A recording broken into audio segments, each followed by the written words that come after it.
Hello, everybody. I'm Jim Powers from Missouri Valley Football Conference, and we welcome you to our preseason Skype sessions. And over the next couple weeks, we're going to get a chance to visit with some of the guys that are in the trenches covering some of our great teams. And we're going to start off this week with Joe Scalzo from the Youngstown Vindicator. He covers the Youngstown State University Penguins. And Joe, thanks so much for joining us. How's everything going in Youngstown?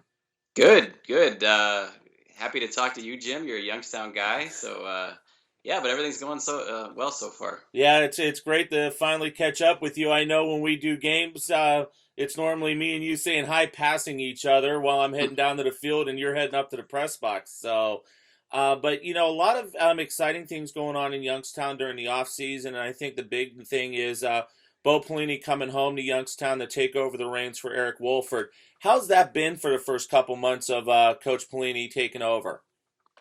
I like I was telling you before this call, it's been really nice and normal, and I feel like I disappoint everybody when I tell them that. It's kind of like it's like they expect you to have Donald Trump like stories, and then you just end up saying, "Oh yeah, he's very professional and nice, and he's probably a little bit gruff, but you know, he's been great." I mean, and I'm sure the community has to be really excited. And I know back when I was in Youngstown during the Trestle days and all that stuff and the Heacock days, there was that buzz. And I know it kind of went away for a little while, but I'm sure with Bo coming home, the buzz is starting to come back a little bit.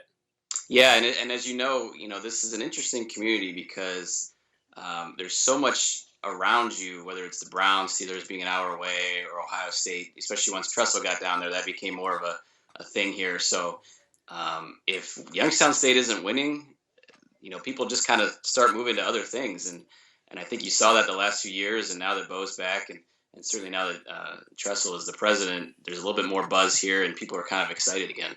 And how has that dynamic been with Coach Tressel as the president, Bo coming, back as the head coach? And, I know there's been a lot of great things going on around campus, but I think you put Pelini and Tressel together, the buzz has just got to be off the charts right now going into the season.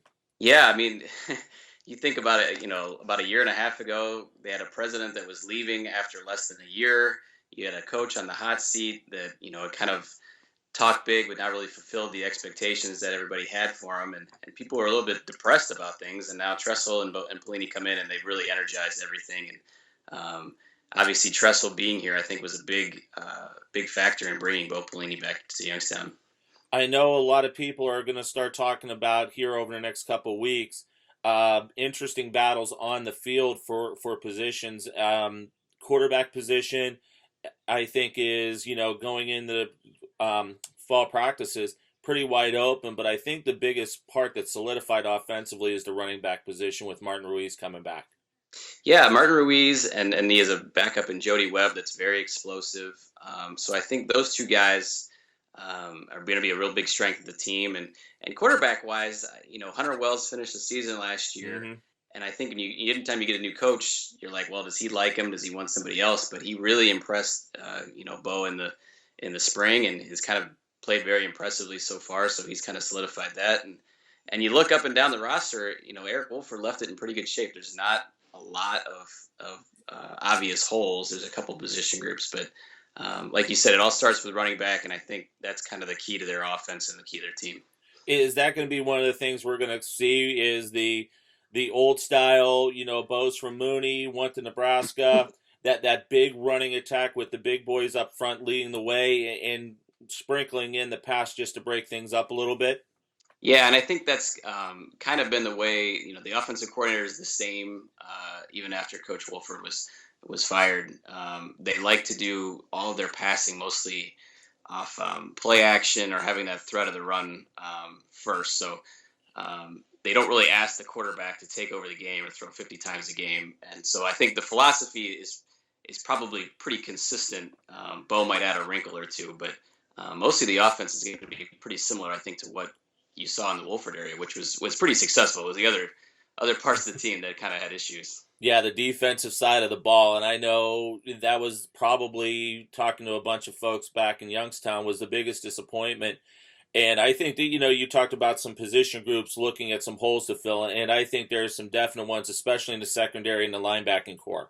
Yeah, and they have about I don't know, I think like 17 defensive backs, and they brought in like 5 or 6 in the offseason. And that was kind of the bulk of the transfers you saw from spring to summer was a defensive back. And I think that has been a weakness for however many years now. And I think they're still sorting out who's going to start. So that's probably an area. And Bo played safety at Ohio State. He's a defensive guy. I think specifically he's a defensive back guy. So I'm sure from talking to those guys, it sounds like he's hammering them pretty good. And I know yesterday after practice, they were running bleachers, the stands on the east side. So apparently they haven't made him happy enough yet. So, and especially in the conference, and with so many great quarterbacks coming back this year, that's got to be that area that I know the coaching staff is going to be, really taking control of when you've got Wentz coming back from North Dakota State. You've got the young man coming back from Illinois State. I mean, there's just some great quarterback play, and it seems like the conference has opened up a little bit more to the passing game over the last couple of years.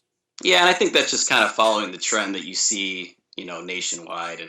And I think what separates probably the Missouri Valley is that they still have that smash mouth element. They can still run the ball, and that physical element that you see once they get to the, non-conference games or playoff games. It's not just that they can throw it, but they can pound you pretty good. But, like you said, the way that the rules are now, if you don't take advantage of it, you're going to get left behind.